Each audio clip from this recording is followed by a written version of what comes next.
तो ये बेस्ट है कि अगर आप 1+1+1 प्रार्थना करें। अगर आप 1 घंटा प्रार्थना करने के लिए बैठे हैं सुबह 1.5 घंटा, तो आधा पौना घंटा आप प्रार्थना करें, प्रभु से अपने वर्शिप करें, उसका थैंक्स करें। उसके बाद आप बाइबल पढ़ें कुछ समय के लिए, और फिर कुछ समय आप बाइबल के वचनों के बीच से होकर प्रार्थना करें। आपकी लाइफ कभी भी सेम नहीं रहेगी। अगर आपको इस बात का प्रमाण देखना है तो एक काम करें, अपनी बाइबल के पीछे एक पेंसिल ले लें और अपनी बाइबल के पीछे पेंसिल से अपने प्रेयर पॉइंट लिखें। आपको क्या क्या चाहिए, पहला पॉइंट क्या चाहिए, दूसरा क्या चाहिए, तीसरा क्या चाहिए, चौथा क्या चाहिए। पेंसिल से लिखें, पेन से नहीं लिखना। और उन पेंसिल से लिखे हुए जो आपके प्रेयर पॉइंट हैं, उन्हें वचन के बीच से होकर आप रोज 1+1+1 रोज 2 समय कम से कम 1.5 घंटा या 1 घंटा 3 बार आप रोज परमेश्वर को याद करवाना शुरू करें। आप फिर देखें कुछ महीने बाद कि जो पॉइंट आपने पीछे लिखे हुए हैं, मैं आपको बता सकता हूं वेरी सून उनमें से 50%, 60%, 70%, फिर 90%, 100% आप उन प्रेयर पॉइंट्स को पूरा होते हुए देखेंगे। आप देखेंगे कोई रह नहीं गया, आप आगे ऐड करते जाएंगे, वो नए होते जाएंगे। लेकिन जो आपने पुराने ऐड किए होंगे, आप देखेंगे कि किस तरह से परमेश्वर ने आपकी लाइफ में वो काम किया।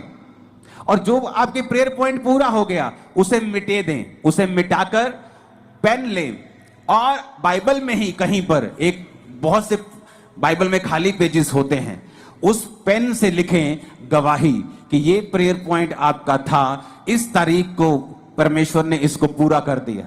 जो प्रेयर पॉइंट पूरा होता जाए, बाइबल के पीछे पेन से लिखते जाएं। आप हैरान हो जाएंगे इस प्रार्थना को करने के बाद, इस तरह की प्रार्थना को करने के बाद, जब आप 1 साल के बाद अपनी बाइबल देखेंगे तो आपके नीले पॉइंट ज्यादा होंगे और काले वाले कम होंगे।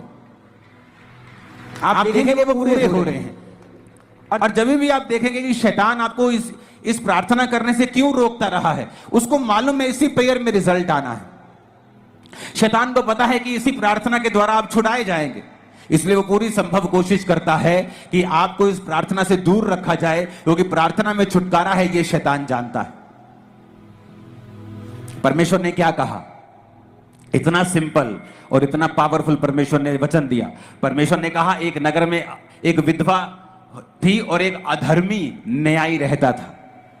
न्यायी मतलब एक जज रहता था, लेकिन अधर्मी था, पापी था।